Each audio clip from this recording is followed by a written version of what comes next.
whatever you will develop over the years of time, you would need to apply those things in the paper itself, and you have to see whether you are getting net positive or net negative. So that analysis should be done. That will help you to see up till when, how many questions will you are going to attempt. Handwritten material for me for revision also. So that was my approach, sir, having short notes and covering all the relevant NCRTs and the standard books. So first of all, sleep routine, it plays a very important role, because sleep is the best meditation. If your mind is tired, you won't be able to use your mind in the examination hall. So if you are writing a more number of example, you will bring some relevancy to your argument. So you have to prepare a lot of examples in section A, sir. So that was my approach for paper 1, 2, 3 and 4.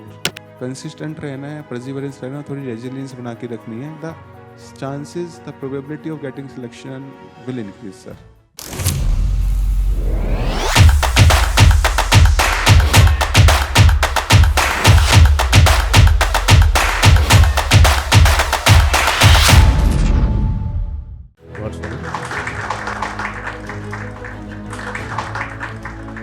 So good morning everyone. So today we have Abhishek, AIR 14 this year.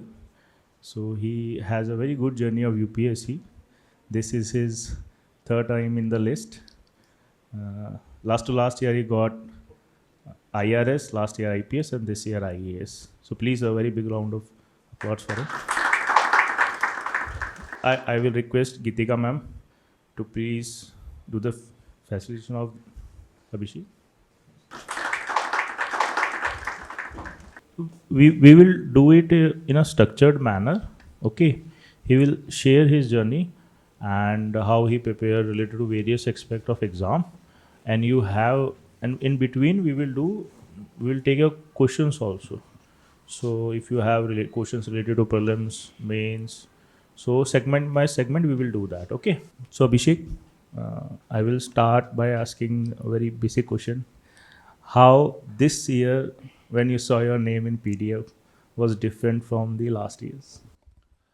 So this time the experience was very different, because I am undergoing training at NPA. Right now I am on leave, but on the day of result we have the rock climbing module. So I was in the Missouri and I was climbing a rock, a natural rock, and I was in between. When my friend shouted from below that result has come, you go to AIR 14. The first reaction was I came down immediately to check the result. So it was little bit different in that sense, sir. And secondly, when I go to my when I go to rank 14, so finally the journey has come to an end. So that the feeling of completion with a good rank, with the satisfaction was there. Earlier, when I got IPS and IRS, so there was one feeling in my head that I have to give the exam again for AS. But now the sense of completion, the sense of satisfaction was there. And that is so nice. So like trail us through your journey. Like when did you like seriously thought of okay now I will go for civil service, and what inspired you? So it's a long journey. It started in the first year itself. Because if you look at the Indian society, if you are good at studies or if you are good coming from the science background, you will take admission in the engineering college. Same happened with me also. I took admission in the engineering. But in the very first year, I was sure that what I don't want to do, and that was engineering. So fortunately, one of my professor in the second semester, he was preparing for the UPSC. And he was about to write mains that year. I think the year was 2014 or 15. So he introduced the class with UPSC, what options will you get if you clear the civil services examination. And that was the first time when I realized, okay, this is something where my personality aligns. And after that, I searched about the examination, and that I got to know that this is an exam where you will get opportunity to work at the grassroots level. You can bring the change in the society, and that was the motivation for me. In the second year and third year, I have decided, okay, I will prepare for this examination. And when I passed out from my college, I started to prepare, sir. Okay, so when you passed out from your college, from there you seriously began your preparation, right? Yes, sir. So what was the first or 2 years after the graduation? Like what did you do in the beginning of this preparation? Okay. Sir, first thing that I used to do, I used to listen a lot of topper talk. because I want to get to know about the exam, what I need to study, because there was no one in my family who have given the exam. So I searched a lot. Initial 1 month went into the research. I listened to many topper talks. I finalized my book list. Then I started with the NCRTs. For example, for geography, I read from class 6 to 12th. But for history, I read only 11th and 12th NCRT. I also started to read the newspaper, the Hindu. And because earlier my primary education was in the Hindi medium, so getting, comprehending Hindu was a challenge for me. So I used to watch several videos on the YouTube that used to do the analysis of the Hindu. So in a summary, I started with the NCRTs and the Hindu newspaper, and gradually I shifted to the standard books and the answer writing and the solving PYQs. Okay. And like lot of students actually struggle with content in the beginning of their preparation. So what was your approach towards content related to various aspects, especially for GS? So the first thing that I took very seriously from the toppers talk, that you have to limit your resources. So first thing that was clear in my mind, that I have to limit my resources, and I stick to the basic book list. For example, Lakshmikant. 95% people will recommend you that you have to read Lakshmikant. So I stick to the Lakshmikant. When I was reading the modern history, I stick to the Spectrum book. I did not read Vipin Chandra. People suggested me that you should read Vipin Chandra. So that was very clear in my mind that I have to limit my sources. And when it comes to GS, sir, I segregated the syllabus in two parts. First is the basic part. For example, polity, economics, geography, and that is common for both prelims and mains. So I read all the relevant NCRTs and the standard books. And when it comes to GS part of mains, one thing that I have did and that helped me a lot throughout my 5 mains, that the topic that are written in the syllabus, for example, e-governance, self-help group, I made a notes, one-pager notes. And that one-pager notes will have the definition, some value addition point like data, some diagram, some flowchart, some committee suggestions that act like a handwritten material for me for revision also. So that was my approach, sir. Having short notes and covering all the relevant NCRTs and the standard books. And like you have a decent like duration of journey, and motivation is a factor that is very crucial also.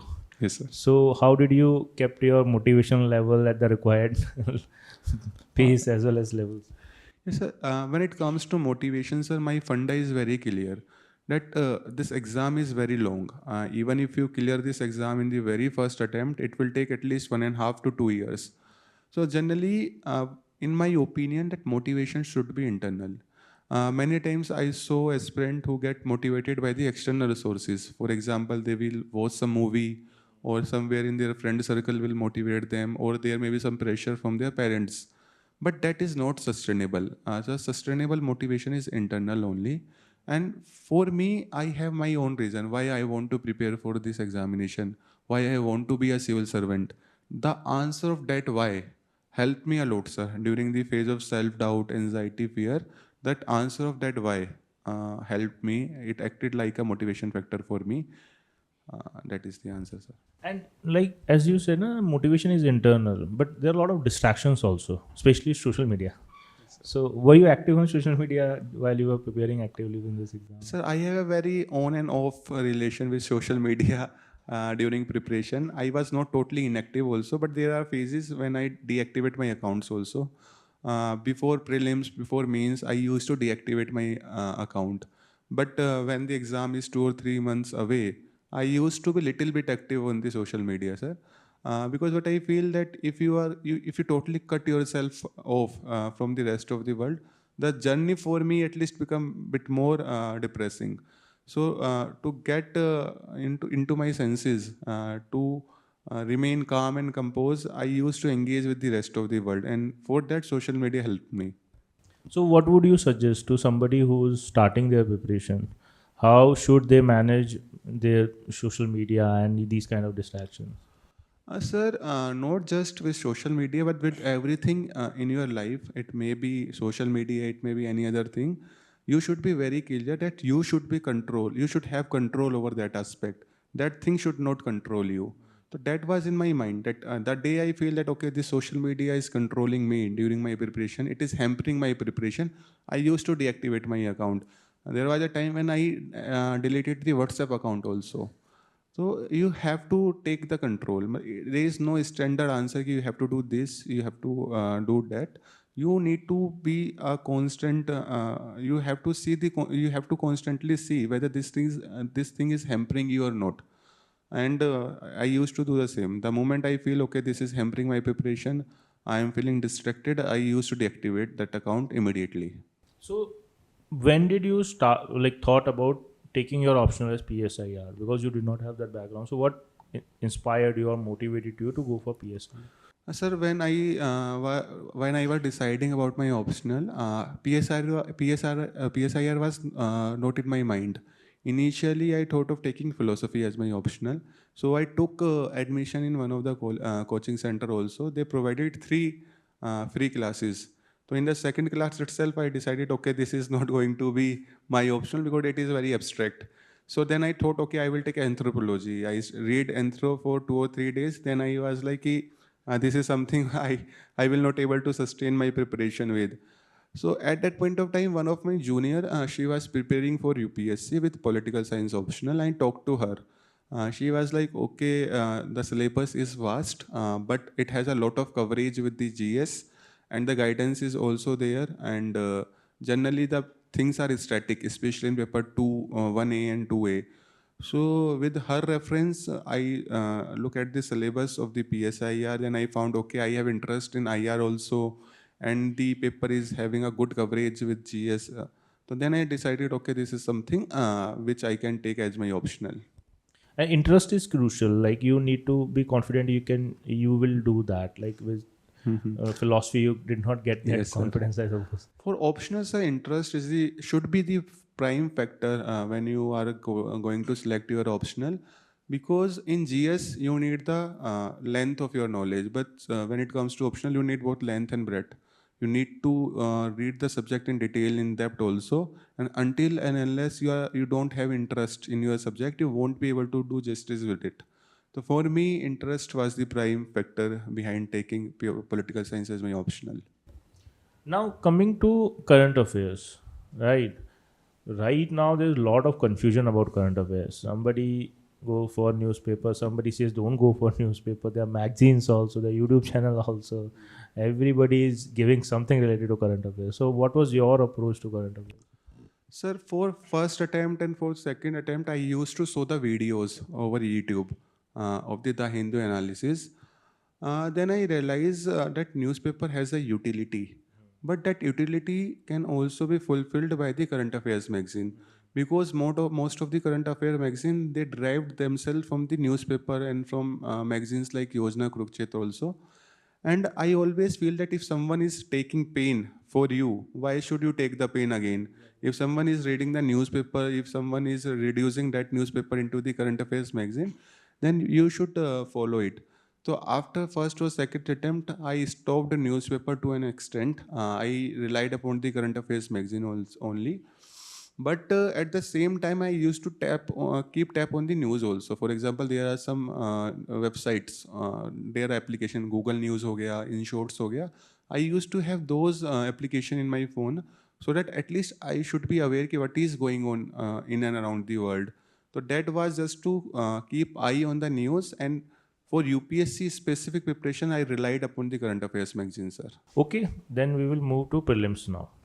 So, what was your s- prelims, especially from last 3 4 years? Like, it is an objective exam, but now it has appearing a lot of subjective, coming with a lot of Yes, sir. subjectivity, right? So, somebody who has consistently gone through it, what do you think is the key for the prelims stage, and how did you approach prelims? And sir, when it comes to prelims, one thing that I used to focus a lot is the static subjects. Initially, I thought that prelims is more about current affairs. I used to focus a lot on the current affairs, especially in my first attempt. Then I realized कि cutoff is around 90 to 100 marks. That is only the 50% of the total marks. So I need to focus upon the 50% of the marks. And if you do the analysis of the previous year paper, then I realize कि okay, prelims is more about static. Current affairs aspect is there, but that is not in your hand. But static is something where you can increase your accuracy, where you can increase your performance. So I used to focus a lot. I used to give a lot of focus upon the static subjects. And when it comes to static, also I have my own priority list. Again, my strategy was based upon the previous year paper. I saw that every year around 18 to 20 questions are coming from polity, and fortunately we have a one book for polity also, that is Lakshmikant. So for me, Lakshmikant or the polity was the first priority. My focus was to have 90 to 95% accuracy in the polity. Similarly, if you look at the economics, especially the conceptual part of it, like GDP, GVA, monetary policy, current reserves, international reserves, every year around 8 9 questions are coming from this segment of the economics, and they are conceptual. If you have the conceptual clarity, there is high chance that you will mark the answer right. So second priority I used to give upon the economics conceptual wala part. Then, sir, again environment, because the prelims of forest services and the civil services same. So UPSC will never undermine the importance of environment in the prelims. And again, 15 questions are coming from environment. And out of 15 questions, I feel that 8 and 9 are manageable if you read the standard books, if you read the current affairs. So I used to focus upon the environment wala part. And then modern history. And then there are subjects like ancient, medieval art and culture, where I felt that input and output ratio is not that good. I used to keep these subjects for the end. My prime focus was on polity, economics, environment, modern history, and the geography. For geography, one thing I also saw that most of the questions are coming from the NCRTs. So that was my focus area, sir. Apart from it, there are some map questions also that are low hanging fruit. Every year, around 3 or 4 questions are coming from the mapping part.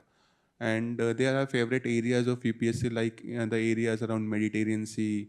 And if there is some conflict going on, UPSC has a habit of asking question from the geography of that particular region. So that was my focus area.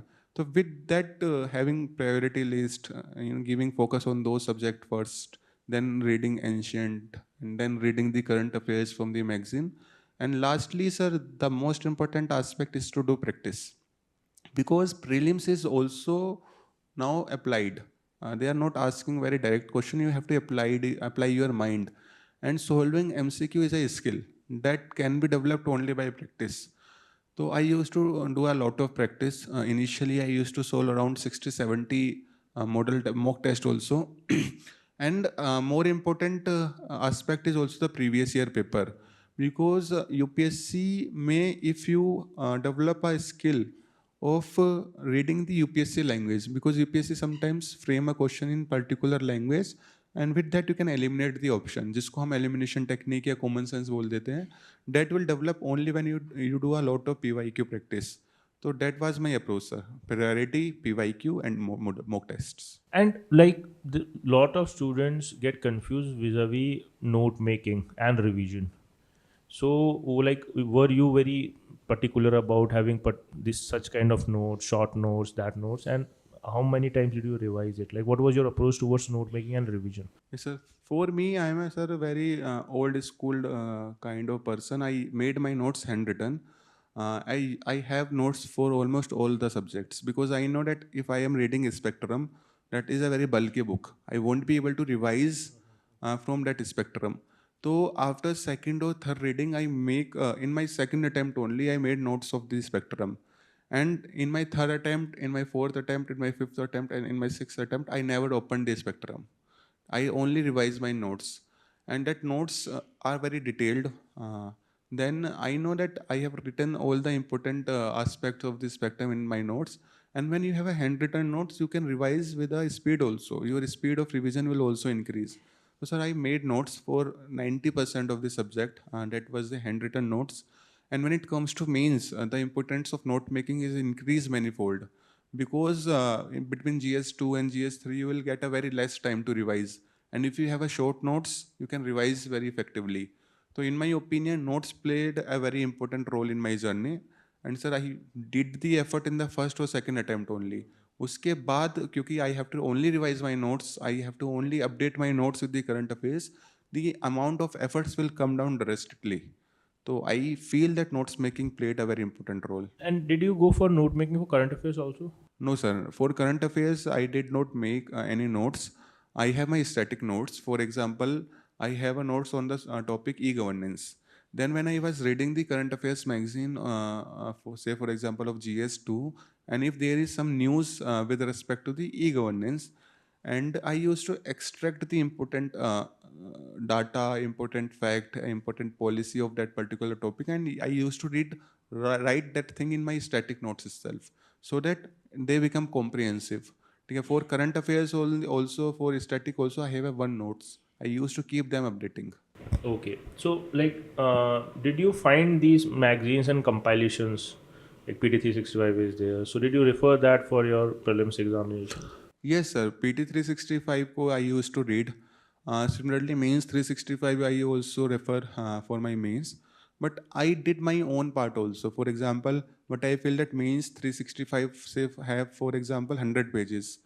But I know only 30 or 40% content is the most important for the means. I used to extract that 30 or 40% of the element from that magazine, and I used to write that, as I said earlier also, I used to write that in my static notes. So, take us through the day before prelims. Like, what do you do a day before prelims on the prelims day? Generally, like, there are rituals and something like that. Everybody Okay. has a notion, I will do this and do that. So, something like that, if you had. Sir, what I used to do just 1 week before prelims, I have my own schedule. I have to revise this particular thing on Monday, Tuesday, Wednesday. So for Monday to Saturday, I have my revision schedule before, because Sunday is a prelims day. So for Saturday, I have one thing in my mind that I will revise till very end, 7, 8 to 9. Because what I feel that if you are sitting alone, if you are not doing, everyone have their different perspective. Some people will say you have to be free, you have to keep your mind free just before prelims, but my approach was different. That I know my personality, that I am, if I am sitting alone, multiple things will come into my mind. It may increase my anxiety, it may increase my fear. So I keep myself engaged. I just turn my paper so that I will be engaged till 9 or 10 in the night, and at around 10:30 I used to sleep. And on the day of prelims, I generally I wake up early in the morning, 5 or 6. I take I if there is temple nearby, I used to go to the temple just before my prelims. I take the blessings of my parents, and just before prelims, one thing that I used to say myself, that जितना पढ़ना था पढ़ाई हो गई है, अब पढ़ाई से तो कुछ चीज़ नहीं हो सकती है. एंड जैसे कि आजकल प्रीलिम्स आ भी रहे हैं, तो you have to take risk. तो मैं एक चीज़, दिल और को घर पे रख के आना है, so that you can take the risk. ठीक है, because if you are going with your heart, then you will before taking risk you will be like, अगर नहीं हुआ तो क्या होगा, वो होगा तो क्या होगा. तो in the examination centre I use to take a risk. I use to attempt 99 questions out of 100. And because I can attempt 100 also, but there is some thing in my mind, I never attempted 100 question in the mock test, so I will restrict myself to 99. How do you decide to leave that one question? On what criteria would you leave that? So generally there are 8 9 questions in which you don't have any idea, so the question which come last in that 8 or 9 question, I used to leave that question, and I used to mark rest of the question. And you talked about something very important here, that this exam, especially prelims day, there's a lot of uncertainty and you have to take a risk, and there are also anxieties also, right? So how did you manage those anxieties throughout the preparation, and also, as you mentioned about the sleep routine, so what is the importance of having a decent sleep routine in this preparation, as well as how to manage the anxieties related to uncertainties of this exam? So first of all, sleep routine, it plays a very important role, because sleep is the best meditation. If your mind is tired, you won't be able to use your mind in the examination hall. So first of all, sleep cycle should be should is very important. You have to take a sleep of around 7 to 8 hours. I know it is very difficult. At times you will have a sleepless night just for prelims also.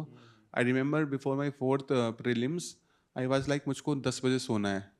और मुझे इस बात की tension नहीं थी कि मुझको कल प्रीलिम्स देना, मुझको इस बात की टेंशन हो रही थी मुझको नींद क्यों नहीं आ रही है।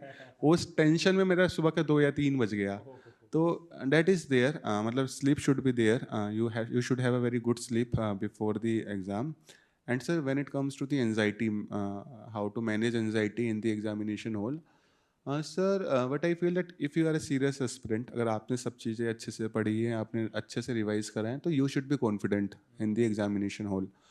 फॉर एग्जाम्पल आपने शुरू के 10 क्वेश्चन देखे, हो सकता है आपको उसमें से 7 या 8 नहीं आते हो, then you can become anxious कि you will not able to clear prelims, out of 10 you don't know 8, but at that time you should be confident enough कि if I don't know these 8 questions, most of the candidate will not know these answers because I have prepared seriously, I have revised it multiple times, and the I don't know this question because the exam is tough, cutoff will come down.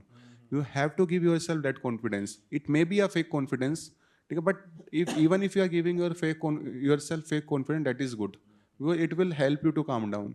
So that was my strategy. I used to keep tell myself, okay, exam is tough. Everyone, most of the candidate in this room will not be able to solve if I am not able to solve. That confidence was there because I know I have revised Lakshmikant 8 times. Even after revising that book 8 times, I am not able to make this question of polity. That means most of the people will not be able to solve that question. That confidence should be there, sir. And like, since you are the one who are attempting 99 questions, I really want to know what is your approach to attempting the prelims paper. So, sir, when it comes to the prelims paper, I used to attempt my paper in 3 iterations. In the very first iteration, I used to solve the question in which I am 100% confident, okay, this is the answer. At the same time, I used to mark the question. For example, there will be some question in which you will eliminate 2 options. So I used to mark those questions with A, okay, 50-50 wale questions. And then in some questions, you will eliminate only one option and you have to decide out of 3. I used to mark those with B. And then in which you don't have any idea, I used to mark those questions with C. So after the first iteration, I used to solve around 25 to 30 questions in which I was confident. Then I have the categorization ready with me, A, B, and C. Then I used to go with the A round, A category first, in which I have to decide between the 2 options. I used to attempt them all in the very first go because ultimately the probability of getting them right is very high. And while I was practicing in the mock test, I calculated my max marks multiple times in in all the 3 categories A, B, and C, and I saw that in the category A the score will always be positive, even if you are marking most of them as wrong. Because if you are getting one question right, you will get 2 marks, and 0.67 will go for one wrong answer. So in the second iteration, I used to attempt all the question with the A category. So in the last iteration, I left with the B and C group, and B and C group में then I used to start my risk game, sir. In category B and C, there are some elimination technique that I have developed over the attempts. There are some common sense also that you can apply. There are some repeated themes in the prelims. For example, I am not suggesting anyone to implement it, but I used to implement that. Because I know that Akbar is a favorite area of UPSC. Vijayanagar Empire is a favorite area of the UPSC. And there is, I don't know anything about the question, but Akbar is there. So my mind is like, okay, Akbar can be the answer because हर साल UPSC Akbar पे question पूछा है तो may be इस साल भी पूछा हो. Then I use to mark Akbar, I use to mark Vijayanagar empire. Land revenue system, land management system is often repeated theme in prelims. I used to go with that. So like that, I used to take risk. It is a very risky affair. Again, I will not recommend anyone to follow it, but I used to follow it, sir.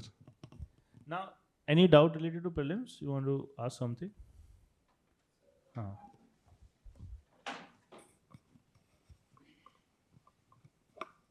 So first of all, congratulations for this achievement. Thank you. Sir, how to analyze PYQ, sir? देखो, when it comes to the PYQ, first analysis that you should do is to see how many questions are coming from one particular subject, because that will help you to make your priority. As I said earlier, polity is the most important area. So that is the first level of analysis, is to see the topic subject wise breakup. Then I used to see the topic wise breakup. For example, even if I am reading Lakshmikant, every chapter will not be equally important. there will be few chapters that are most important. For example, the chapter of parliament. Then you have to see, okay, parliament may you have to give more focus. And in parliament also, then you will realize ki money bill, topic like money bill, these topics are often repeated. So this is the first layer of analysis where you will segregate the important areas, important segment in important themes. And then the second layer of analysis for me is to read about the options also. For example, if you are solving the question of environment, there will be a statement written ki this is the specification of this particular species, and what is the species. There will be A, B, C, and D. Out of 4 options, one with the answer. But I used to read about all the 3 species also. For example, again UPSC has a habit of repeating the species, national park, wildlife sanctuary.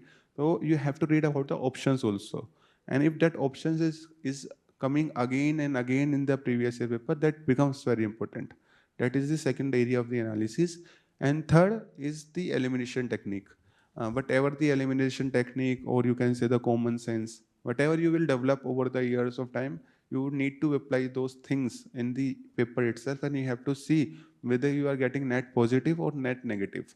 So that analysis should be done. That will help you to see up till when, how many questions will you are going to attempt. For example, as I said, sir, I know that even if I am attempting B and C, my net is almost positive, especially in category A and B. Every time it was positive. So I know that I have to go with A and B.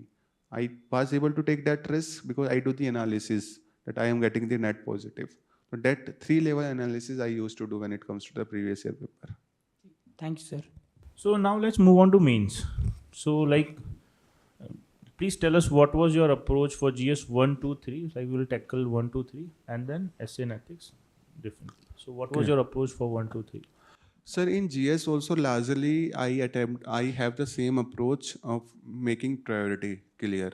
When it comes to the GS1, we have, as we know, we have 3 segments: history, geography, and the society.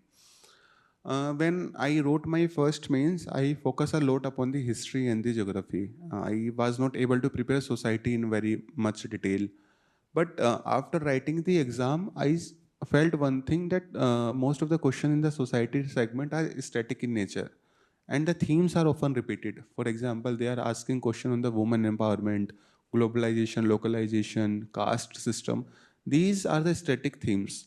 So then from my second main onwards, I developed a strategy that I have to focus upon the static area first. I again did the PYQ analysis, and I find that out of 20 questions, 16 and 17 questions are mostly static in nature. Only 2 or 3 questions are directly related to the current affairs. So in my second mains onwards, I started with the static topic first. I always consider them as a low-hanging fruit, because if you have prepared caste system, you will prepare it and you will write the very good answer, because the question will be static in nature. You can add few data point, you can add some policy that are in the current affair. That is very minute update only. So I started with the static part. Society, for example, I used to focus upon a society first. Again, I have my own themes. For example, caste system, globalization, जो बार बार UPSC पूछती हैं. तो I prepared those themes in the question and answer format itself. Okay, if the question is on the caste system, what I will write in the introduction. So for that, I have the definition of caste, which is a technical definition, ready with me. If there is a question on the caste system, I will write that definition. Okay, I used to think about my conclusion also. If the question is on the caste system, I will write this thing. For example, DPSP of equality in the conclusion, or the tagline of government like Sabka Saath Sabka Vikas in the conclusion. If there is some committee in the current affairs, I will constantly keep telling myself that in the question of caste, I have to write this committee, and I will only prepare one committee for it. Okay, I will write the NCRB data of the atrocities on the people of scheduled caste and the scheduled tribe. Only 5, 6, 7 point I will prepare for that static theme, and the static notes I will have with myself. So first thing, that focus on the static themes, have some value added material with it. Then when it comes to the history and the history part, history mein the first priority I used to give to the modern history, because again the question will be very static in nature, and the spectrum के पीछे आपकी summary है, you can revise your modern history with that summary only, because you will read that spectrum for your prelims. Again, when it comes to the world history and the ancient history, I used to give a minimal effort for ancient and world history, because either the question will be very easy, like French Revolution, American Revolution, or it will be very tough. I won't be able to write a very good answer. So I will take that calculated risk. Yeah, I will not waste my 2 or 3 days for the world history. Rather, I will give more importance to the society, because the input and output ratio will be more. And when it comes to the geography, again the basic NCRTs will suffice. But again, you have to draw maps. In geography, my strategy was to draw as many maps, as many diagrams I can. For example, if the question is from the resource distribution, rather than writing the individual mines or individual area, I will draw a small map and I will plot that area on that map. Similarly, on the world, I also draw the world maps if the question is from the world distribution of the resources. So for GS1, what I feel that my focus was on much more on the society part, because it's a static part. And then for the rest of the part, you have to draw the diagrams in geography. And sir, in GS2 also the approach was same. First, I will pick up the static themes. For example, governance, social justice. And I know that question will be direct. E-governance पे UPSC e-governance की positive, negative और way ahead ही पूछने वाला है. So I have ready-made positive, 5, 6 positive that are multidimensional, 5, 6 dimension of challenges, and 5, 6 point in the way ahead, in which I will write the recommendation of the second ARC. That will be in only one page, okay, so that I can revise effectively also. And then IR is also very important in GS2, because it is completely dynamic. You have your current affairs magazine. If you prepare that magazine well, you will mostly, out of 4 questions, you will able to write 3 questions very easily. And the last focus I used to give on the polity. Generally, people read polity first. I used to read polity at last, because anyway, most of the concepts I have already prepared for my prelims. There are again some specific topic that are written for mains wala part. For example, the comparison of Indian constitution with the rest of the world.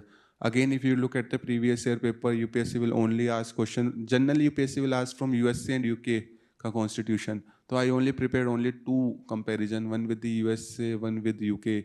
And then the separation of power is again very important, directly written topic. I remember I ratify all the articles where you can constitution article which talks about separation, of the constitution articles which talk about check and balance. Again, these things you have to prepare. You have to prepare in a very systematic manner. Okay, if question is coming, you have to write like this. All this hard work should be done before, because you will not get time in the examination also to think what you will going to write in the introduction and what you will write in the conclusion wala part. So I prepared GS2 like that only, starting with social justice, then governance, then IR, and lastly polity. In polity also, more focus I gave upon the mains specific topic, as I said, salient features, ये वाला comparison of constitutions. In GS3 again, sir, I identified the static themes. I found, okay, security is something which is very static. Every year question is coming from Naxalism, cyber crime. I prepared National Cyber Crime Policy 2013 once, 5 point, and in all 4 attempts I wrote the same five points in the, because every year question is coming from the cyber crime, and we have only one policy, National Cyber Crime Policy. We have only one act, IT Act of 2002 or 3. 4, 5 section you can remember. 66F I think is for cyber terrorism. What are the section for impersonation? Only 5, 6 things you will remember, and you will keep writing the same points. Okay, and likewise, I started with the security 50 marks. They are completely static. Once you prepare your static topics, your most work will be done.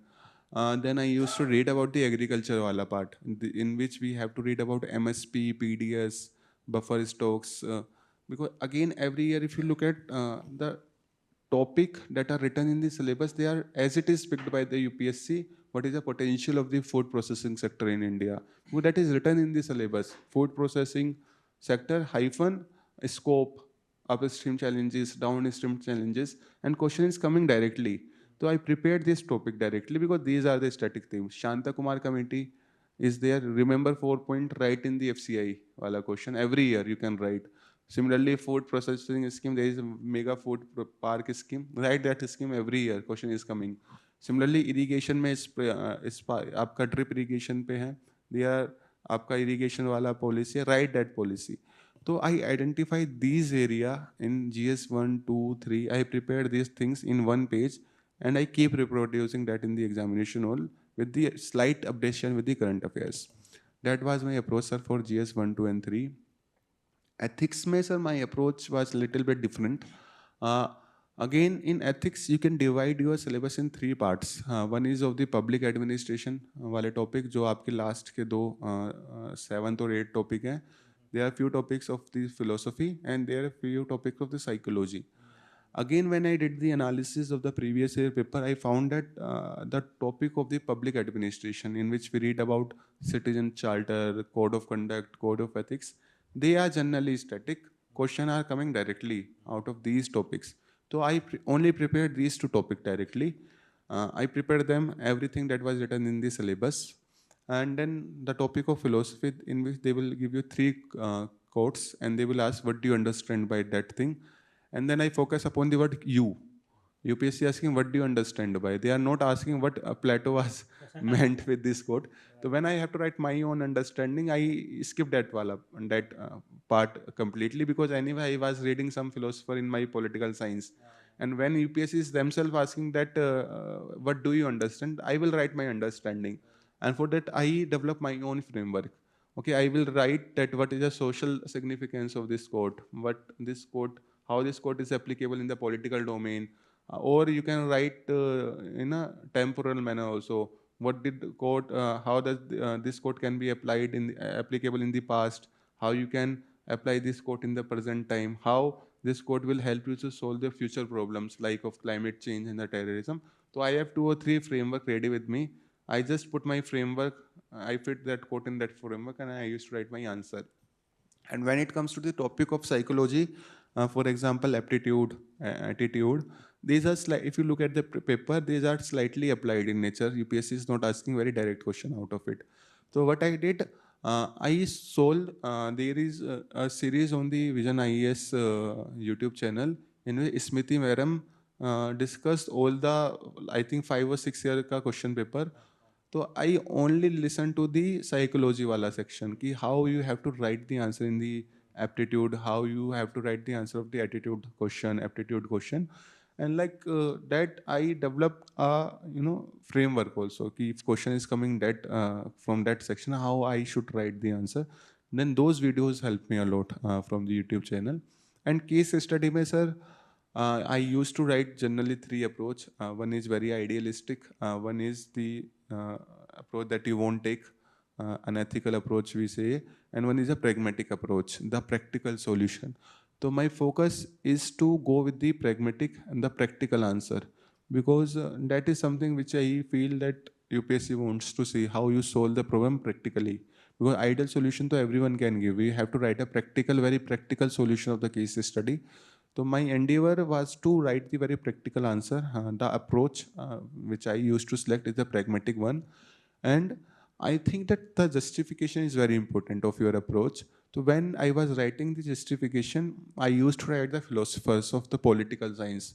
Okay, if how you can link your approach with the golden mean approach of Aristotle, or how you can link the Gita, how you can bring the Gita or the Mahabharata or the Ramayana in your justification, or how you can bring the examples of the great personalities or the great civil servant in your approach, so that your approach, your justification should have some substance.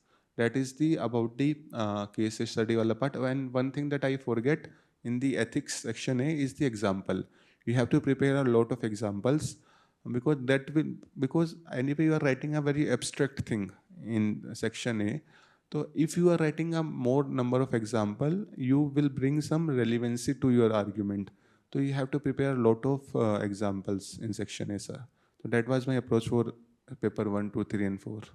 And what about essays? Sir, essay में again I saw because generally UPSC is asking a philosophical approach. So my approach was same for both the essay. I used to start with the anecdote. I write the actual anecdote, not the fictional one. For example, you can write something about how you can link the topic with some great personality. Just to give you one example, in 2021 or 22, UPSC asked a essay that a ship is not meant for harbor, but for an open sea. So I linked it with the Mahendra Singh Dhoni ka story. क्योंकि he was from middle class family, he got a job of ticket collector in the railway, and for a middle class family, it is like his harbor where he is safe. His parents were very happy, but he is not meant for that harbor. He is meant for the open sea of cricket, where and that is how we get one of the most successful captain of Indian cricket history. So likewise, I used to write the anecdote, and that anecdote should be very effective. It should have a direct relation with the statement that is given to you. So introduction में I always write the anecdote, and then in body I used to write in the temporal manner कि ancient time में ये कैसे statement valid थी. You can give the example from the life of Buddha. You can give the example of Ashoka. Then you can come to the medieval history. Then you come to the modern history. You can apply these that statement. You can relate that statement with Mahatma Gandhi or Subhash Chandra Bose. Then you can come to the contemporary time. And when I was writing the contemporary dimension, I used to open it. How you can link this statement with economics, how you can link that statement with the polity, how you can link that statement with the environment, and then you will write the solutions or the flip side, because that statement, any statement cannot be absolute. There will always be opposite argument. So I used to write the some opposite argument also with respect to that statement. For example, sometime it is very important to remain in harbor also. Okay, it should be the decision should be rational. Then you have to write the solutions also. If you are discussing some negative side, you have to write the positives. You have to write the solution of something also, and then the conclusion. In conclusion, I used to link the statement with the problem of the present, and how, if we adopt the philosophy of that statement, how we can solve the problem, for example, of climate change, terrorism, so that we have a better future. So likewise, I used to write a very futuristic conclusion. So that was my approach for essay, sir. And like you got very good marks in interview this time also, right? So how did you approach interview part of this preparation? So interview mein again I have a very love and hate kind of relationship. I have experience of scoring very low marks in interview also. This time what I did different was to remain natural, because many times you will get a lot of suggestions from your peers, from mock interview, that you have to give a very balanced answer. You have to speak in that manner. You have to speak in this particular manner. But what I felt over the journey of for interview, that when you prepare yourself too much for your interview, you will fabricate your personality, and that fabrication in your personality will hamper the natural flow. You will give the fabricated answer, and generally UPSC interview is more like a conversation. When you are giving a very fabricated answer, if they ask some counter, then you won't be able to give a very good counter argument, because your answer was fabricated. So this time I tried to remain natural, but I felt I did not care that whether I am giving a very balanced answer or not. Though the answer was very balanced, but that was natural. I was not thinking, okay, I should not speak this word or I should speak that word.